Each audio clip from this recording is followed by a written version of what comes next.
Hello and welcome friends. तो इस video में अस्थमा यानी कि दमा की सभी दवाइयों की जानकारी बिल्कुल ही आसान भाषा में दी गई है। अस्थमा क्या होता है, किन वजहों से होता है, क्या क्या लक्षण जो है वो हमें देखने के लिए मिलती है, अस्थमा में किन दवाइयों का उपयोग किया जाता है, सभी को इन दवाइयों का पता होना चाहिए। स्पेशली अगर आप एक मेडिकल स्टूडेंट हैं या फिर से मेडिकल प्रैक्टिशनर हैं तो दोस्तों इन सभी दवाइयों का उपयोग जो है वो आप लोगों को पता होना चाहिए और अस्थमा के बारे में डिटेल इन्फॉर्मेशन होनी चाहिए। तो चलिए हम जानते हैं अस्थमा के बारे में। उससे पहले आप लोग चैनल पे पहली बार विजिट किए हो तो चैनल को सब्सक्राइब करके बेल नोटिफिकेशन प्रेस जरूर कर लीजिएगा। उसके साथ साथ अभी तक आपने लाइक नहीं किया है तो दोस्तों एक लाइक जरूर कर दीजिए, क्योंकि आपके एक लाइक से हमें काफ़ी सारा मोटिवेशन मिलता है।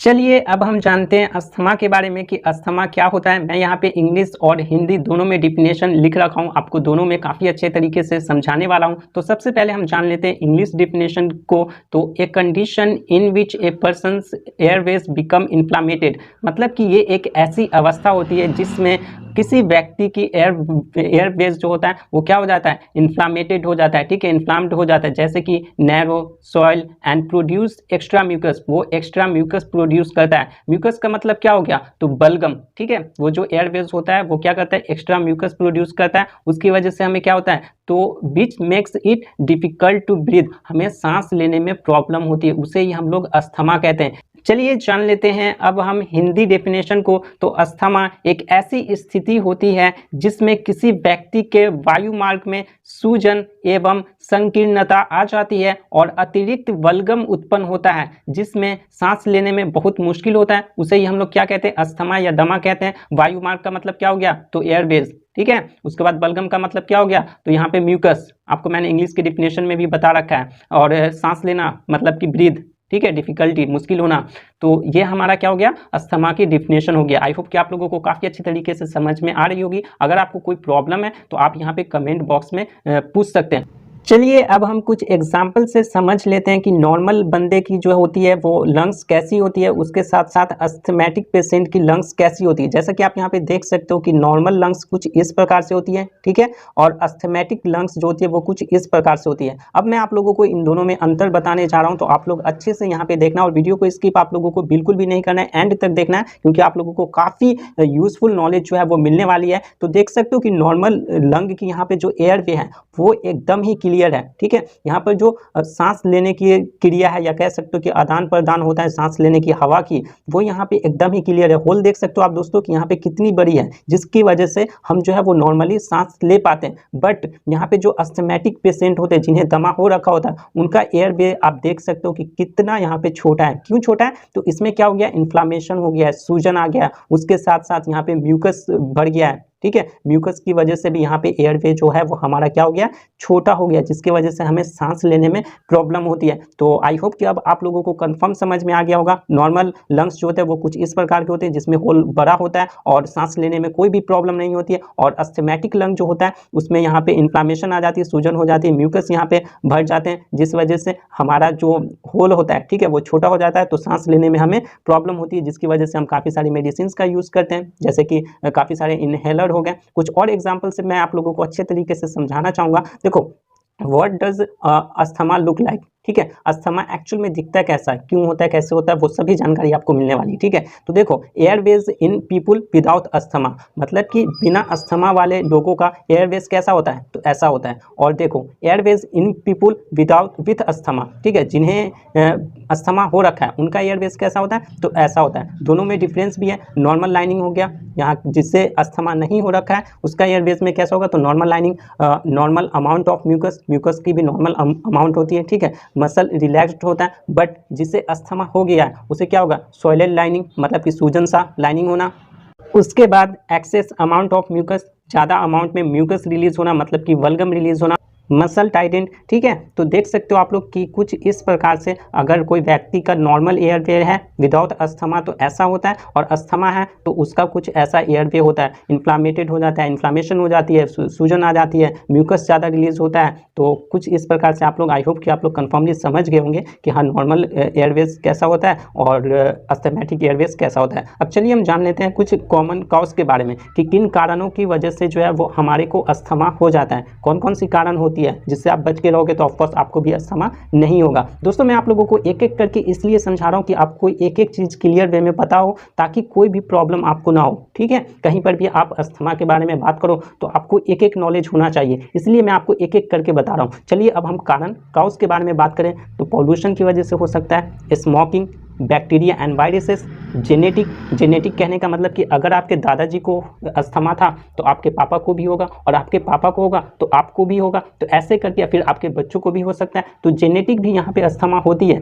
ठीक है, फैमिली वाइज या कह सकते हो कि पूर्वजों की वजह से भी आपको अस्थमा हो सकती है। फिर आता है पेट्स, यानी कि कुत्ते, बिल्लियों या फिर से जानवरों की वजह से भी हमें अस्थमा हो सकता है। हाउस होल्ड केमिकल्स, मतलब कि जो भी आप डेली वे में केमिकल्स यूज़ करते हो। ठीक है, एग्जाम्पल में घर में कोई भी केमिकल का उपयोग किया जाता है, चाहे वो खाने बनाने में हो गया या फूड में ही आप लोग केमिकल यूज़ करते हो, तो उसकी वजह से भी आपको अस्थमा हो सकता है। या अनवांटेड फूड आप लोग खाते हो तो उसकी वजह से भी आपको अस्थमा हो सकता है। साथ ही साथ डस्ट, मतलब कि धूल गर्दे से भी आपको क्या करना है, बच के रहना है, नहीं तो धूल गर्दे से भी अस्थमा होता है। अब चलिए हम जान लेते हैं अस्थमा के सिम्टम्स के बारे में कि क्या क्या सिम्टम्स हमें देखने के लिए मिल सकते हैं, लक्षण क्या क्या होते हैं अस्थमा होने के बाद। तो यहाँ पे हो गया सबसे पहला विजिंग कहने का मतलब कि सीने में घरघराहट होना या गले में घरघराहट होना, कफ, उसके बाद शॉर्टनेस ऑफ ब्रीथ, सांसें फूलना, सांसें रुकना, थमना। ठीक है, टैकीकार्डिया का मतलब क्या होता है, हार्ट बीट का बढ़ जाना। ठीक है, एक नॉर्मल बंदे का हार्ट बीट कितना होता है, तो 60 से लेके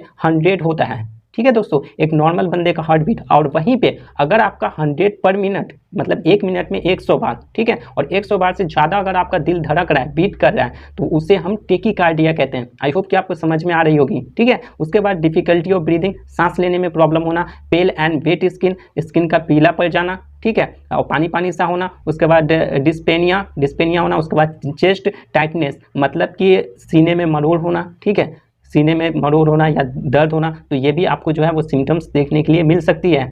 चलिए अब हम जानते हैं एक्यूट अस्थमा अटैक के बारे में, मतलब कि यहाँ पे किसी भी व्यक्ति को एक्यूट अस्थमा अटैक आया है तो उसे हम लोग कैसे ठीक करते हैं या किन दवाइयों का उपयोग किया जाता है। तो इसमें पेशेंट को जो है तुरंत रिलीफ कराना होता है। रिलीफ कहने का मतलब कि आराम कराना होता है। ठीक है, यहाँ शॉर्ट एक्टिंग बीटा-2 एगोनिस्ट मेडिसिन का उपयोग किया जाता है। तो वो कौन कौन सी मेडिसिन होगी, तो जैसे कि सल्ब्यूटामोल हो गया, उसके साथ साथ डेसेमिक मिक्सचर जो लीवो और डेक्स्ट्रो दोनों को मिक्सचर करता है या मिक्सचर होता है। ठीक है, वो कौन सी मेडिसिन होती है, तो लीवो सल्ब्यूटामोल। ठीक है, ये इसमें क्या होता है, तो लीवो और डेक्स्ट्रो दोनों का मिक्सचर होता है। तो लीवो सल्ब्यूटामोल और सल्ब्यूटामोल का हम उपयोग करते हैं, कब करते हैं, तो एक्यूट अस्थमा अटैक आता है तब। और पेशेंट को क्या कराते हैं, तो सबसे पहले उसे क्या कहते हैं, आराम कराते हैं। ठीक है, उसके साथ साथ आप यहाँ पे देख सकते हो कि लीवो फ्रॉम मोर पोटेंट, लीवो मेडिसिन जो होती है, मतलब कि लीवो सल्ब्यूटामोल मेडिसिन जो हो गया वो काफ़ी पोटेंट होता है कंपेयर टू सल्ब्यूटामोल। पोटेंट का मतलब क्या हो गया, फायदेमंद। ठीक है, और इसका सल्ब्यूटामोल से कम साइड इफेक्ट देखने के लिए मिल सकता है। मतलब कि दोस्तों ये सबसे पहली चीज़ मैं आपको बता दूं कि यहाँ पे एक्यूट अस्थमा अटैक में लीवो सल्ब्यूटामोल जो है वो काफ़ी फायदेमंद होता है, मोर पोटेंट होता है। उसके साथ साथ साइड इफेक्ट जो है ना वो सल्ब्यूटामोल के कंपेरिजन में लीवो सल्ब्यूटामोल का कम देखने के लिए मिलता है। तो ज़्यादातर टाइम यहाँ पे लीवो सल्ब्यूटामोल का ही उपयोग किया जाता है। चलिए अब हम जानते हैं कुछ मेडिसिन के बारे में कि यहाँ पे अस्थमा के पेशेंट को कौन कौन सी मेडिसिन दी जाती है। तो सबसे पहले हो गई हमारा एस्थेलिन इनहेलर। इसमें क्या होता है, तो सल्ब्यूटामोल होता है। इसका उपयोग किन चीज़ों में किया जाता है, कौन सी बीमारी में, तो ऑफकोर्स अस्थमा में किया जाता है। सीओपीडी कहने का मतलब कि क्रोनिक ऑब्स्ट्रक्टिव पल्मोनरी डिजीज, ये भी अस्थमा ही होता है। बस आप कुछ इस प्रकार से समझ लीजिए। और इसे जो है ना चिल्ड्रेन 4 ईयर ओल्ड बच्चों को नहीं देना है। ठीक है, अगर 4 साल से कम के बच्चे हैं तो दोस्तों उसे जो है वो यहाँ पे एस्थेलिन का मतलब कि इनहेलर नहीं देना। उसके साथ साथ मैं यहाँ पे दवा के पैकेजिंग से कुछ और इन्फॉर्मेशन देना चाहूँगा जो आपको अवश्य होनी चाहिए। आप यहाँ पे देख सकते हो सल्ब्यूटामोल इनहेलर आईपी। तो आईपी का मतलब क्या होता है, तो आईपी का मतलब होता है दोस्तों इंडियन फार्माकोपिया। ठीक है, मतलब कि ये इंडियन फार्माकोपिया के बुक के प्रोसीजर पे बना हुआ है। वहीं पे अगर आपको बीपी देखने के लिए मिलता है, आपने काफी टाइम देखा होगा इसलिए मैं आपके डाउट्स क्लियर कर रहा हूँ। बीपी देखा होगा तो बीपी का मतलब होता है ब्रिटिश फार्माकोपिया। और यूएसपी देखने के लिए मिलता है आपको, तो यूएसपी का मतलब होता है यूनाइटेड स्टेट फार्माकोपिया। ठीक है, अब दोस्तों एक डाउट्स अब और आ रही होगी आपको कि फार्माकोपिया क्या होता है। तो देखो फार्माकोपिया एक बुक होता है जिसमें मेडिसिन की सभी प्रोसीजर लिखी होती है, मेडिसिन को मैन्युफैक्चरिंग बनाने से लेकर पैकेजिंग तक। इवन अगर कोई एरर आती है मैन्युफैक्चरिंग के दौरान तो उसकी जानकारी भी जो है ना वो फार्माकोपिया के बुक में लिखी हुई होती है। तो उससे ही हम लोग यहाँ पे फार्माकोपिया कहते हैं। और उसमें क्या होता है, अगर वो इंडियन फार्माकोपिया के बुक पे बना हुआ है मेडिसिन, तो आपको मेडिसिन के पैकेजिंग पर आईपी देखने के लिए मिल जाएगा। तो कुछ इस प्रकार से आप लोग यहाँ पे समझ सकते हो कि आईपी का मतलब क्या होता है, बीपी का मतलब क्या होता है, यूएसपी का मतलब क्या होता है। नेक्स्ट मेडिसिन जो हमारा है वो है लिवोलिन इनहेलर। और इसमें क्या होता है, तो लिवोसल्ब्यूटामोल होता है। उसके साथ साथ इसका उपयोग अस्थमा या COPD chronic obstructive pulmonary disease में किया जाता है।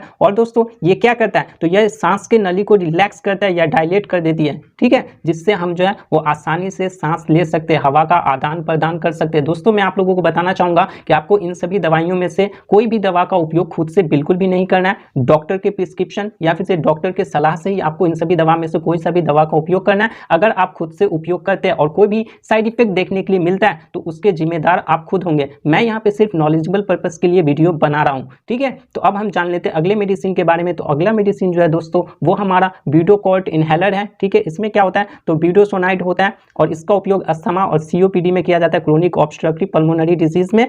और ये ड्रग्स सब क्या करते हैं, तो सांस के नली को क्या करता है, रिलैक्स करता है, जिसकी वजह से हम जो है वो काफ़ी अच्छे तरीके से सांस ले पाते हैं इनहेलर की मदद से। आई होप कि आप लोगों को वीडियो पसंद आ रही हो और अच्छे तरीके से समझ में भी आ रहा हो। अगर समझ में आ रहा हो दोस्तों तो आप लोगों को क्या करना है, लाइक करना है, चैनल को सब्सक्राइब करना है, क्योंकि इससे हमें काफ़ी सारा मोटिवेशन मिलता है। तो अगली मेडिसिन जो आती है दोस्तों वो हमारा डोलिन मेडिसिन आती है। इसका उपयोग ऑफकोर्स अस्थमा और सीओपीडी में किया जाता है। और इसमें क्या होता है, तो लिवोसल्ब्यूटामोल होता है, ठीक है। मैं यहाँ पे आपको जूम करके थोड़ा दिखा देता हूँ। तो ये एक सॉल्यूशन होता है, लिवोसल्ब्यूटामोल होता है और आइप्राट्रोमियम ब्रोमाइड इसमें होता है। और ये एक सॉल्यूशन होता है, मतलब कि पाउडर फॉर्म में होती है और इसे सॉल्यूशन बना के जो है वो पेशेंट को दिया जाता है, ठीक है, कुछ इस प्रकार से, ठीक है। इसमें इंजेक्ट करके ये देख सकते हो यहाँ पे देने का रहता है, उसमें देकर उसके बाद पेशेंट जो है वो इसी के थ्रू सांस लेते हैं, जो कि सीरियस कंडीशन में इसका इस्तेमाल किया जाता है। इसके साथ साथ हम यहाँ पे जो है वो कॉर्टिकोस्टेरॉइड्स मेडिसिन के बारे में भी बात कर लेते हैं, ठीक है। जैसा कि आप यहाँ पे देख सकते हो, तो दोस्तों यहाँ पे कॉर्टिकोस्टेरॉइड्स मेडिसिन जो होती है ना वो एंटी इन्फ्लामेशन मेडिसिन होती है। इन्फ्लामेशन का मतलब क्या होता है, सूजन। एंटी का मतलब क्या होता है, अगेंस्ट, मतलब कि सूजन के अगेंस्ट जो काम करता है उसे ही हम लोग एंटी इन्फ्लामेशन कहते हैं। और ऑफकोर्स इसमें क्या होता है, तो हमारा जो अस्थमैटिक लंग होती है उसमें सूजन आ जाता है, तो उसे ठीक करने के लिए कौन सी मेडिसिन का उपयोग करते हैं, तो एंटी इन्फ्लामेटिक मेडिसिन का उपयोग करती हैं। और ये कौन से क्लास की मेडिसिन होती है, तो कॉर्टिकोस्टेरॉइड क्लास की मेडिसिन होती है। और ये कैसे काम करता है या क्या काम करता है, तो मैं आपको ये भी क्लियर कर देता हूँ। तो रेस्पिरेटरी ट्रैक यानी कि सांस की नली जो होती है उसमें सूजन या इन्फ्लामेशन या म्यूकस जम जाता है, तो उसको यह काटता है या हटाता है, ठीक है। एग्जाम्पल्स आपको यहाँ पे मैं आप लोगों को दे देता हूँ, इससे आपको क्लियर हो जाएगा। तो यहाँ पे देखो, नॉर्मल लंग हो गया, अस्थमैटिक लंग हो गया, ये हमारा हो गया नॉर्मल लंग का एयर बेस, और ये अस्थमैटिक लंग का एयर बेस, ठीक है। तो इन्फ्लामेशन हमारा ये देखो सूजन की वजह से ऐसा हो गया, तो इससे ठीक करता है कौन, तो एंटी इन्फ्लामेटिक ड्रग्स, समझ रहे हैं ना आप। और नॉर्मल लंग्स में तो कोई प्रॉब्लम ही नहीं है, यहाँ पे अच्छे तरीके से सांस ले सकते हैं। बट अस्थमैटिक लंग्स में क्या होता है, देखो म्यूकस बढ़ गया है, फिर से इन्फ्लामेशन सूजन आ गया, तो इसे ठीक करने के लिए किन दवाइयों का उपयोग किया जाता है, तो कॉर्टिकोस्टेरॉइड्स मेडिसिन का उपयोग किया जाता है, जो कि ये एक एंटी इन्फ्लामेशन मेडिसिन होता है, सूजन को कम करता है। समझ में आ रहा है ना आपको। आई होप कि आप लोगों को काफ़ी अच्छे तरीके से समझ में आ रहा होगा। कोई डाउट होगा तो आप लोग पूछ जरूर लेना या कमेंट सेक्शन में बता देना। उसके साथ साथ अगर आप एक मेडिकल स्टूडेंट है या मेडिकल प्रैक्टिशनर है तो आपको क्या करना है, नोट डाउन करना है या स्क्रीनशॉट लेके रखना है, ताकि आपको लंबे समय तक काफ़ी अच्छे तरीके से याद रहे। उसी में आता है हमारा कौन सा मेडिसिन आता है, तो हाइड्रोकॉर्टिसोन इंजेक्शन। इसका उपयोग ऑफकोर्स अस्थमा और सीओपीडी में किया जाता है और इन्फ्लामेशन स्वेलिंग में, ठीक है। ये कौन सी क्लास की मेडिसिन है, तो ये एंटी इन्फ्लामेटरी मेडिसिन है। अभी मैंने आपको बताया कॉर्टिकोस्टेरॉइड्स मेडिसिन है, ठीक है, जो कि इन्फ्लामेशन मतलब कि स्वेलिंग सूजन में इसका इस्तेमाल किया जाता है। मैंने आपको यहाँ पे ये चित्र से क्लियर ही कर दिया है। और ये इंजेक्शन जो है वो हाइड्रोसिन 100 नाम से आता है। इसका उपयोग किस में करते हैं, देखो मैं आपको जूम करके थोड़ा बता देता हूँ। तो ये सबसे पहली चीज़ कि ये आईपी के प्रोसीजर पे बना हुआ है, जो कि मैंने अभी आपको बताया। आईपी का मतलब हो गया इंडियन फार्माकोपिया के बुक के प्रोसीजर पे ये इंजेक्शन जो है वो बना हुआ है। उसके साथ इसे हम किस में ले सकते हैं, ठीक है, तो आईएम या आईवी इसे ले सकते हैं। आईएम का मतलब हो गया इंट्रामस्कुलर, मतलब कि मांसपेशियों में ले सकते हैं, और आईवी का मतलब हो गया कि इंट्रावेन्स या वेनस, ठीक है, मतलब कि नस में जो है वो इस इंजेक्शन को ले सकते हैं। तो मांस में और नस में दोनों में जो है वो इस इंजेक्शन को लिया जाता है। चलिए अब हम जान लेते हैं कुछ टैबलेट्स के बारे में। तो प्रीडेनिसोलोन टैबलेट हो गया, इसका उपयोग अस्थमा, सीओपीडी और इन्फ्लामेशन में किया जाता है। तो इसका डोज जो है वो 5 से लेकर 60 mg इन अ डे लिया जाता है, और इसका ड्यूरेशन कितने आवर तक रहता है, तो 12 से लेकर 36 आवर तक, 36 घंटों तक इसका ड्यूरेशन रहता है। ठीक है, मतलब कि आप मानो कि प्रीडेनिसोलोन टैबलेट लिए, ठीक है, चाहे वो 5 mg लिए या फिर से 60 mg लिए, उसको लेने के बाद उसका एक्शन कब तक रहेगा, उसका असर कब तक रहेगा, तो 12 से लेकर 36 घंटों तक उसका असर रहेगा। उसके बाद आपको जो है फिर से मतलब कि अस्थमा की प्रॉब्लम देखने के लिए मिलेगी। और एक चीज़ दोस्तों मैं आप लोगों को बता देता हूँ कि अगर अस्थमा आपका नया नया है, ठीक है, सिम्टम्स आपको कम देखने के लिए मिल रही है, तो उसकी ट्रीटमेंट हो जाती है। लेकिन अगर अस्थमा आपका काफ़ी बढ़ गया है, ठीक है, इन्फ्लामेशन काफ़ी हो गया लंग्स में, तो दोस्तों उसका ट्रीटमेंट नहीं होता। आपको अंत तक जो है वो दवा खाते रहना पड़ेगा, आपको उसकी ट्रीटमेंट या कभी भी वो ठीक नहीं होता है। ये चीज़ आपको याद रखना है। आपको मैं यहाँ पे डरा नहीं रहा हूँ, बस आपको नॉलेज के लिए पता होना चाहिए। उसके बाद जो नेक्स्ट मेडिसिन आती है दोस्तों हमारी, वो डेक्सामेथासोन टैबलेट आती है। इसका उपयोग अस्थमा, COPD, इन्फ्लामेशन, इन सभी में किया जाता है। ये मार्केट में जो है वो डेक्सोनल 0.5 mg के नाम से आता है। और इसका डोज कितना लिया जाता है, तो 0.3 से लेकर 0.6 mg day in a kg लिया जाता है। ठीक है, मतलब kg के अकॉर्डिंग 0.3 से लेकर 0.6 के बीच का कोई नंबर ले लेना। उसके बाद जितने भी kg है पेशेंट, उसको जो है ना मल्टीप्लाई कर देना, जो रिजल्ट आएगा उतने mg आपको जो है वो पेशेंट को दिन में एक बार देना है। ठीक है, और इसका ड्यूरेशन कितने आवर तक होता है, कितने आवर तक ये एक्शन शो करता है, अपना असर दिखाता है, तो 36 से लेके 72 आवर तक जो है वो अपना मतलब कि एक्शन शो करता है, असर दिखाता है। कोई भी व्यक्ति यहाँ पे मेडिसिन लिया है, उसके 36 से लेके 72 आवर तक जो है उसे इसका असर देखने के लिए मिलेगी। अगला इंजेक्शन जो दोस्तों आता है वो यहाँ पे डेरिफाइलिन इंजेक्शन आता है। ये भी काफ़ी पॉपुलर इंजेक्शन है दोस्तों। यहाँ पे इसका उपयोग अस्थमा, COPD और इन्फ्लामेशन या स्वेलिंग में किया जाता है, यानी कि सूजन को कम करने में किया जाता है। इसके डोज के बारे में बात करें तो 2 ml यहाँ पे 6 से 8 आवर के गैप में देना है। ठीक है, मतलब कि आप कह सकते हो कि दिन भर में जो है वो 2 बार इस इंजेक्शन का उपयोग किया जा सकता है। लेकिन ये चीज़ आपको याद रखना है कि 6 से 8 आवर के गैप में आपको यहाँ पे ये इंजेक्शन देना है। ऐसा नहीं हो कि अभी आपने इंजेक्शन दिया, उसके 3 आवर बाद, 3 घंटे बाद, 4 घंटे बाद फिर इंजेक्शन दे दिया, तो ऐसा बिल्कुल नहीं करना है। आपको 6 से 8 आवर का इंजेक्शन का जो है वो मतलब कि गैप का ध्यान रखना है। ठीक है, उसके साथ साथ यहाँ पे डेरिफाइलिन इंजेक्शन के कुछ फंक्शंस के बारे में भी हम बात कर लेते हैं। तो ये क्या करता है, तो ब्रोंकोडायलेटर ये होता है। ठीक है, और ये रिलैक्स करता है किसको, तो ब्रोंकोडायलेटर के मसल को ये रिलैक्स करता है, उसके साथ साथ ये ओपन कर रहा है। एग्जांपल अगर हम देखें तो आप यहाँ पे देख सकते हो। ठीक है, ये हमारा एयरवे हो गया ब्रोंकोडायलेटर्स। ठीक है, और इसी के मसल्स को ये क्या करता है, रिलैक्स करता है, और उसके साथ साथ इन्फ्लामेशन को दूर करेगा। तो जाहिर सी बात है कि थोड़ा ओपन होगा हमारा एयरवे, जिससे हम सांस जो है वो काफ़ी अच्छे तरीके से ले पाएंगे। तो दोस्तों यही कुछ दवाइयाँ थी जो कि अस्थमा में उपयोग की जाती है। और मैं आशा करता हूँ कि आप लोगों को सभी दवाइयों की जानकारी अच्छे तरीके से हो गई हो और आपने काफ़ी अच्छे तरीके से सब दवाइयों के बारे में पता कर लिया हो। अगर आपको कोई डाउट्स है या कोई भी क्वेरी है तो आप यहाँ पे कमेंट बॉक्स में पूछ सकते हैं। उसके साथ साथ इन सभी दवाइयों में से किसी भी दवा का आपको खुद से उपयोग नहीं करना है, डॉक्टर के प्रिस्क्रिप्शन या फिर से सलाह से ही उपयोग करना है। अगर आप खुद से उपयोग करते हैं और कोई भी प्रॉब्लम होता है तो उसके जिम्मेदार जो है वो आप खुद होंगे। उसके साथ साथ आप एक मेडिकल स्टूडेंट है, तो दोस्तों आपको क्या करना है कि इन सभी दवाइयों का जो है वो स्क्रीनशॉट ले लेना है, ये सभी के स्क्रीनशॉट ले लेने या कॉपी में नोट डाउन कर लेना है। तो ये आपको करना है ताकि आपको फ्यूचर में याद रह सके। और वीडियो आपको पसंद आई हो तो एक प्यारा सा कमेंट कर दीजिएगा, उसके साथ साथ लाइक एंड सब्सक्राइब जरूर कर दीजिएगा। इससे जो है ना वो हमें काफ़ी सारी मोटिवेशन मिलती है और आपको फ्यूचर में भी जो है ना वो काफ़ी सारी डिसीज़ पे पर्टिकुलर एक्सप्लेनेशन वीडियो इस चैनल के ऊपर देखने के लिए मिलती रहेगी, तो आपके लिए काफ़ी हेल्पफुल भी होगा। तो चैनल को सब्सक्राइब जरूर कर लीजिएगा। तो मिलते हैं एक नई वीडियो में, तब तक के लिए दोस्तों जय हिंद।